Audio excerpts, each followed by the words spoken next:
So we're looking at eBar. They wanted to raise 600K. They've raised 611K, and they've got 28 days left. I've got access to the pitch deck. First, we're going to look at the video. Hopefully it isn't too sticky. No pun intended. Bar queues at events ruin the experience and can cost operators millions of pounds in lost revenue every year. The technology behind a bar hasn't really changed in decades. Agreed. eBar is bringing automation to the hospitality industry. Good. We are doing for the bar what new technology has already done for the check-in and check-out experience. Millions of people at events all over the world are put off buying drinks as a result of long bar queues. Agreed. The customer is often faced with having to choose whether to queue for a drink or watch the event they came to see. Operators often use temporary, untrained staff who can sometimes serve poor quality drinks. We want to transform the event experience, so we created the eBar. The eBar is a self-service automated beer dispenser that allows a customer to complete a 2-pint transaction in under 30 seconds. The eBar is so simple to operate. Just select how many drinks, pay,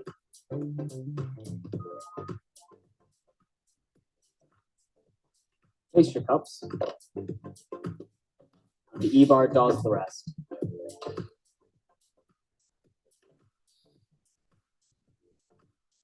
I suppose it'd be good to have, what's stopping you having that stacked so you have 3, because that person's now waiting.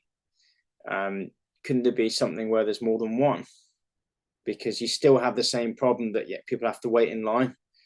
Okay, it's a little bit quicker. It's probably quite a bit quicker. Maybe it's 3 or 4 times faster, but there's still going to be a festival where you've got thousands of people, or a big club night or a gig.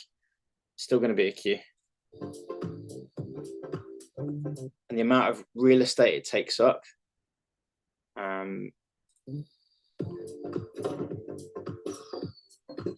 Just their first product, Thanks to our patented technology, the eBar precisely controls every talking there, my bad.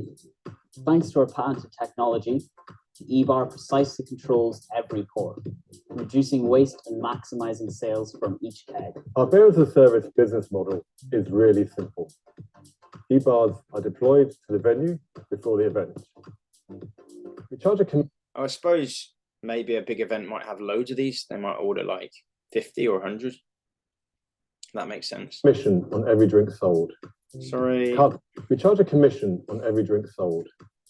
Card payments go to our bank account.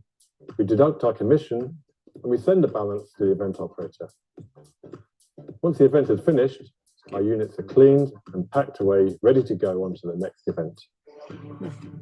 Our vision is to have thousands of eBars deployed at busy venues around the world, cutting queues and transforming operator profitability. Our UK patent was granted in 2020. We have global ambition and have applied for international patent protection. We believe that this will support the licensing of eBar technology around the world. These machines are unique, they're iconic for the game of cricket. They need to be introduced to other sports. And not only that, the concept itself, but the variety, Madry, Camden Hells, this is open for all beers of all, all nations. I think long may continue for all sports, It's been brilliant. 2022 was a pivotal year for eBar. We served 193,000 pints at 45 venues across the UK, from Murrayfield to Twickenham, via Headingley and Cheltenham. We've seen the impact of customer adoption as average revenues per eBar have increased from £53 to £97 per hour through the year. That's pretty good. £100 per hour. I guess that's their revenue. And we're really excited about our new built-in beer wall solution. We've already agreed commercial terms with a Premier League football venue for our first installation in Q4 of this year. With your support, we will develop new eBar features and improve unit reliability. Cool. Grow into the UK market Unit reliability, that suggests that they're not reliable, maybe, or there's some problems. And launch our brand new beer wall product. And finally, we will set the foundations for international expansion. Sounds really good. They got new products through a licensing or franchise arrangement. Join us on our journey to change the way the world is served.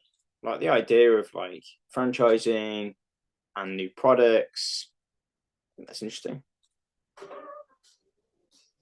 I'm not a massive drinker myself, but I didn't eat a lot of pizza, and I did quite well from investing in Domino's Pizza in the UK. Anyway, let's have a look at their document. As normal, I'll download it and go through it, try and analyze it in the best way possible that will help all of us to make a good decision. It's not financial advice, of course. See, so it's a queue setup, and it does take up some space, but it is probably quicker than an average bar. It's interesting.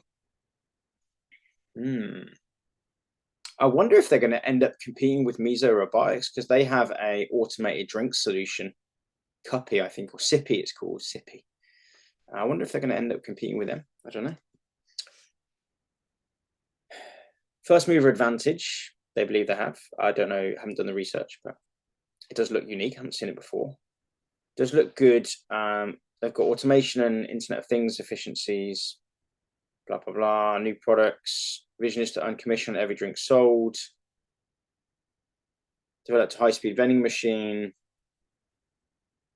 Go and operate a UK fleet of 25 units. They've got revenues of 1.2 million during 2022. That's pretty good. Painted standards free. That's pretty good. I mean, the actual technology doesn't seem that unique. You know, you just order a pint and it pours it. It seems pretty basic, but you know, maybe I'm missing something there. It's good that they've patented it, I suppose, because if it is basic, then people can copy it. Yeah, so we all know about the experience of bars and stadiums and events. It's pretty shit. So I agree that they're solving an important need. This is faster. You can brand it. It's cashless. I'd love to know their margins, actually. Maybe they're going to tell us later on in the day. Okay, so they're going to retrofit kiosks and new build venues from this to this. I wonder who pays for that. The opportunity is recurring revenue. It's scalable, low resource required, international market, debt-funded CapEx. Interesting. I want to learn more about that. So I guess they would just install them and then leave them. That would be a lot better. And then they almost become, instead of having bars, you just have this. You don't even need to have staff. So I do like this. Okay, the operational model charges a commission. Beer wall kiosks. These are the fixed solutions. Customer operated. So on-call support. There's CapEx, so the customer funds it. This is very similar to Blended Robotics, who have a system like this where the customer pays and there's just support, and then there's a commission as well. So because commission revenue equals number of events times commission rate times by retail sales. That makes complete sense. The mobile version is a mobile eBar. Again, it's funded, the eBar fund that, and then there's commission on sales and rental if the customer operates it. So that's sales, eBar account, and that's done, right, that makes sense. So two different models, fixed versus mobile. I like the idea of the fixed installations. I think that's really interesting because that's a one-off. You do one-off work and you earn revenue forever. It's brilliant. And I'm sure it's easier to install them and run them. And I don't know if each wall makes £100 an hour or each unit makes £100 an hour, but that's a bloody good business. I guess it's similar to like the vending machine or gambling machine industry, but this is just for beer. So the highlights is they made 1.2 platform revenues and 289k revenue. Right. So 1.2, I think, is the overall revenue. And then the 289 is their gross revenue. That's what it seems like. So that's about 30%. it seems roughly, a bit less than 30%, maybe 25%, something like that. They sold 188,000 drinks. They're deployed to over 50 venues. So they've agreed commercial terms, I guess, for one beer wall customer. They've outsourced the assembly and commissioning. They've opened an operations depot in Yorkshire. Okay. I guess this is on the right. It's their places that they've installed it.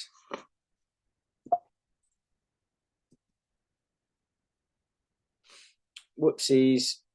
Sorry, my mouse is moving too quickly. First, I'll look at the thing on the left, and then we'll look at the thing on the right. So, eBar is unique, high throughput self-service dispenser built on patented pour technology. I hope it's not pour. That's a really bad pun, but anyway.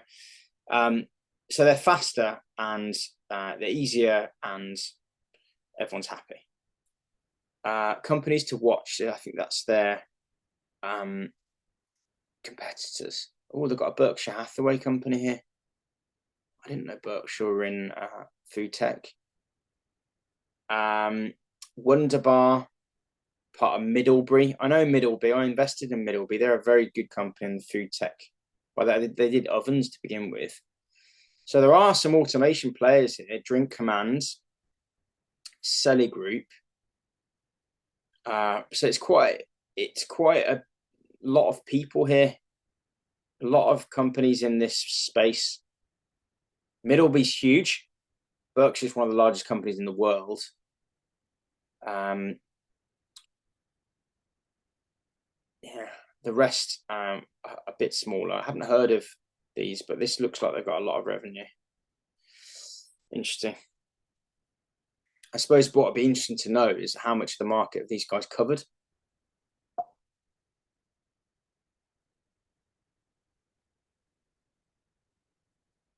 Okie dokie. So they've already had 5 rounds, which is interesting. They talk about them being the first mover advantage, but it doesn't seem like they're at first mover advantage to me. If there's lots of people,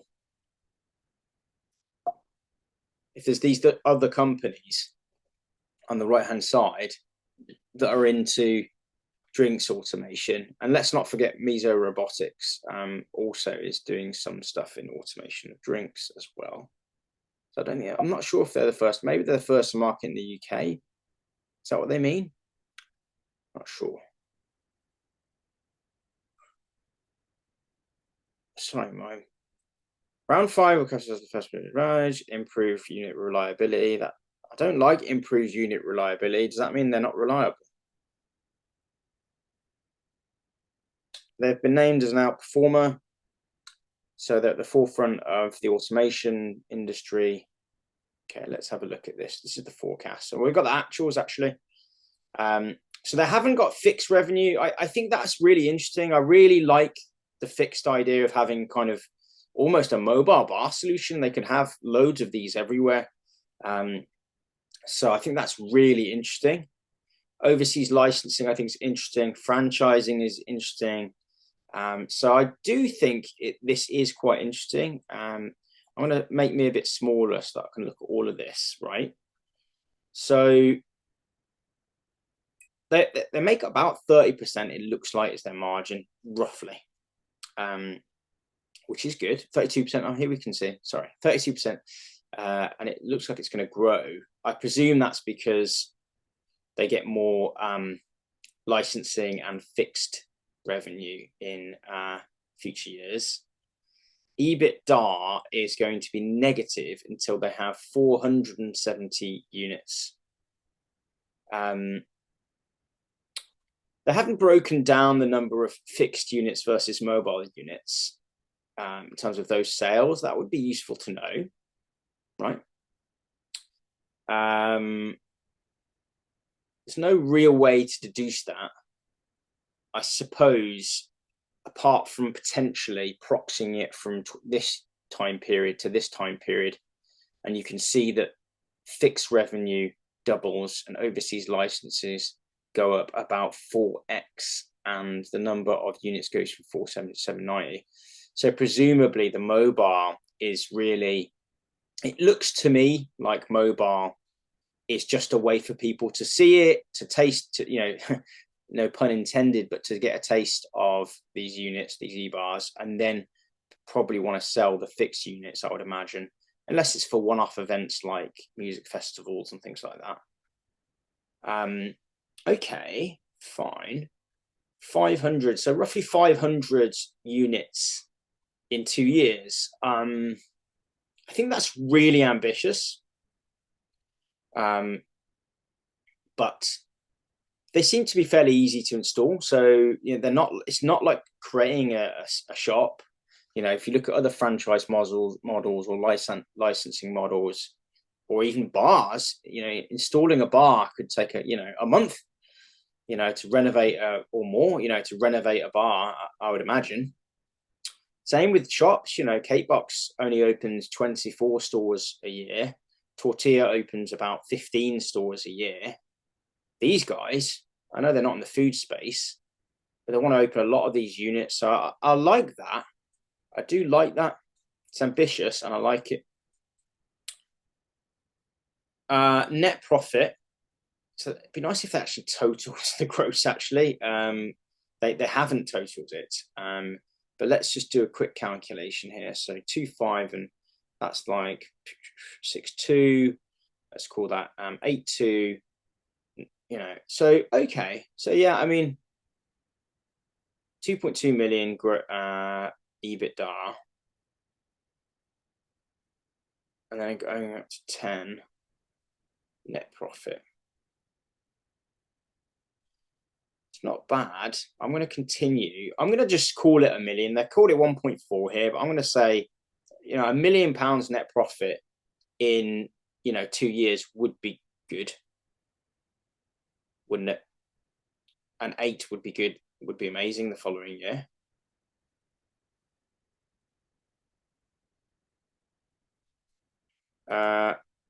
Is that it then?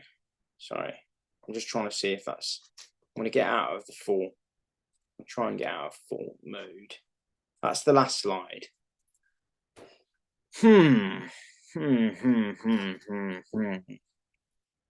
They've been very, very small last year.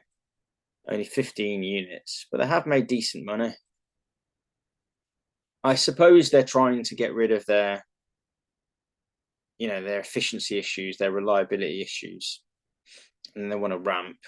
They're giving themselves kind of this year, really, next year or two to do that.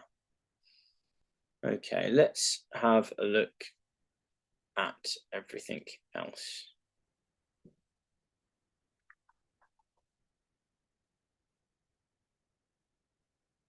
There's still people queuing. It's faster, but there's still queues. And I wonder if an assembly line, might work better. And I don't know how you would do that, but it's an improvement on the current model, but it's still not perfect by any means. And I imagine it'd be good to see the stats of how many more people you can serve. I mean, just order it, just having 2 pints. Why can't they have like different windows? So if you want to order 4 pints, and your mate can stand next to you, then, you know, because some people might want to order more than 1 pint, you know, more than 2 pints. I don't know. Nevertheless, it looks interesting. I like the pictures. I can see, you know, they've got models for festivals and stadiums. They've got a video here. Yes. Brand it. That's quite clever. They can have it, you know, they can have it as different drinks. So yeah, that's interesting. Ale or bitter or whatever.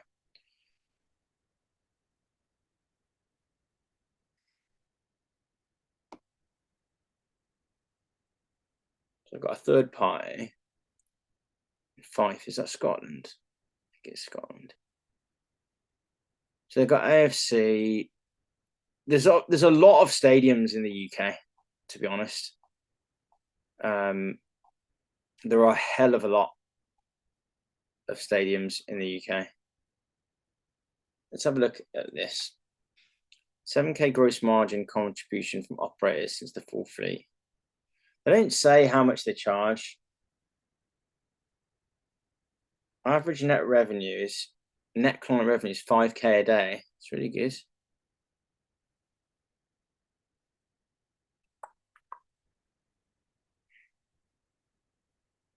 They've learned which events are worth attending.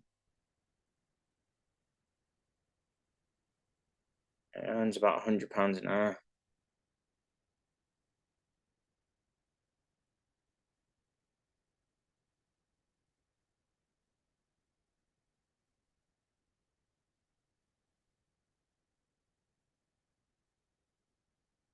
Mm. 26% uptime. That's still, sorry, 96% uptime. That's still pretty good.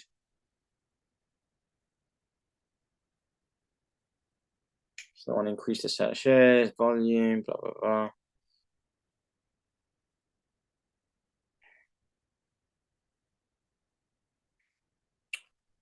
Okie dokie. I actually want to look at how many stadiums there are in the UK. How many sports stadia are in the UK? I think the plural of stadium is stadia, but I don't know. List of stadiums. 10.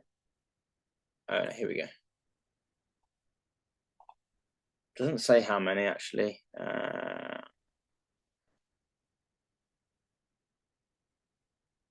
many stadiums? There seems to be a lot. There's actually not as many as I thought. I mean, I suppose there's one for every league team, isn't there? How many football teams in the UK? There's probably hundreds, isn't there? 72. So that's just football, and there's more for rugby and all the other, and cricket and whatnot. There's probably at least 100 or 200. So this is quite important, and they haven't talked about it, to be honest. I suppose that's why they have to expand.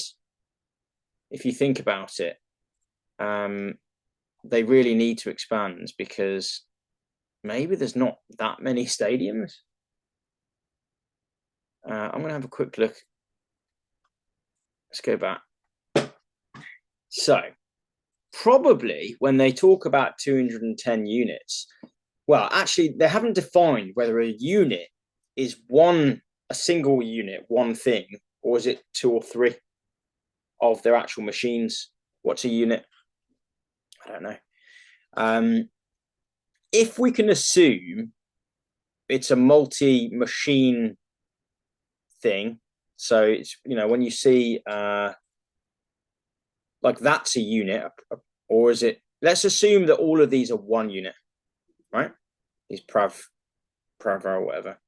Then 210 could be all of the stadiums in the country, couldn't it?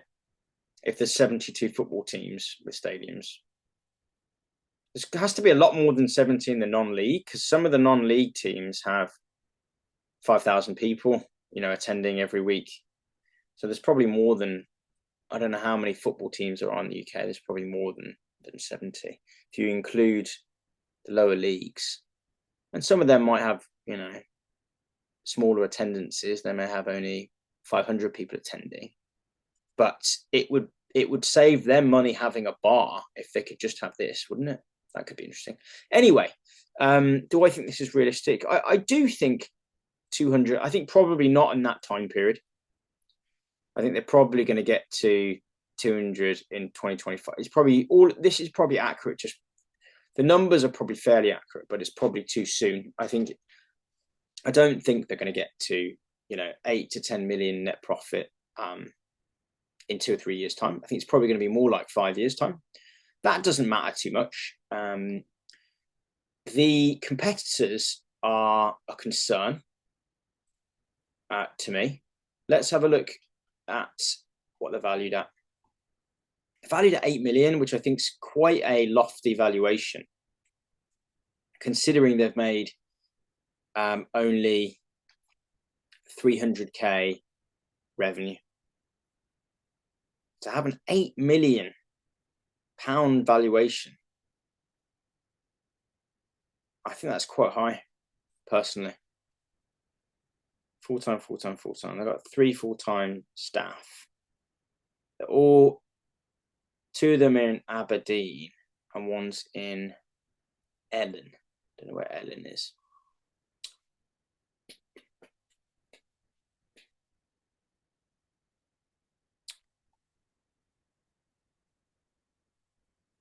I think it's interesting. I think it's quite a high valuation, but let's say they can reach 8 million of net profit. Let's say in 5 years' time, they could easily be valued at 100 million by then, which is a 12x in 5 years, which is pretty good. What are people saying out of interest? Valuation, this is what I was saying.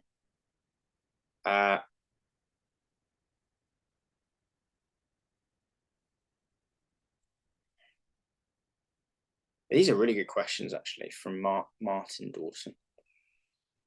He says it was the last round was valued at 5 to 6 million.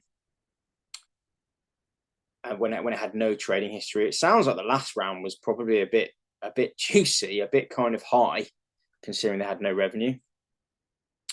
So they've grown revenue, and then now they've got an £8 million valuation.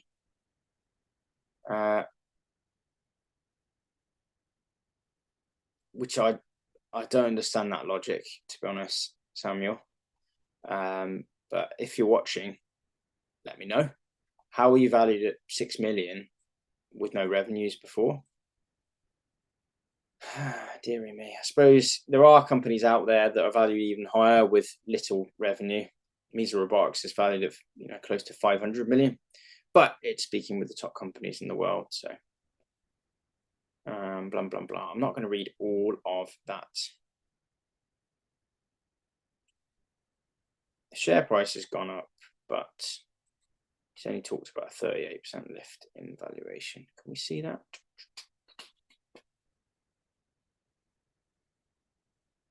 Bam, bam, bam, bam, bam, bam, bam, bam, bam.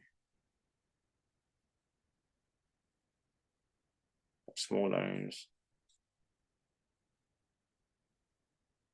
The interesting thing about beer startups is they can do incredibly well. People like beer in the UK and in Europe as well. Well, everywhere, most countries. So people like to back beer. I'm not much of a beer drinker. I like the odd beer, but I'm not a huge fan. Nevertheless, people like beer as much as people like pizza, especially adults. So they could continue raising money. How much have they raised? They've raised 600k, and they've got 28 days left. They could potentially raise over 1 million. Look at this, 358 investors. That's $2,000 each. So people are putting in money for this. These beer drinkers believe in this. And I suppose people that put in money when they hadn't sold any pints, selling 200,000 pints is a big deal. That is a big deal. So they're making about £1.50 of their own revenue per pint sold. Is that right? Yeah. That's pretty good. Wow. That is pretty good in terms of the amount of pints sold versus the revenue. So it's been a long day, so I don't know if I've got those numbers correct. But nevertheless, I think it's interesting. I did talk in previous videos. I'm going to stop sharing my screen now.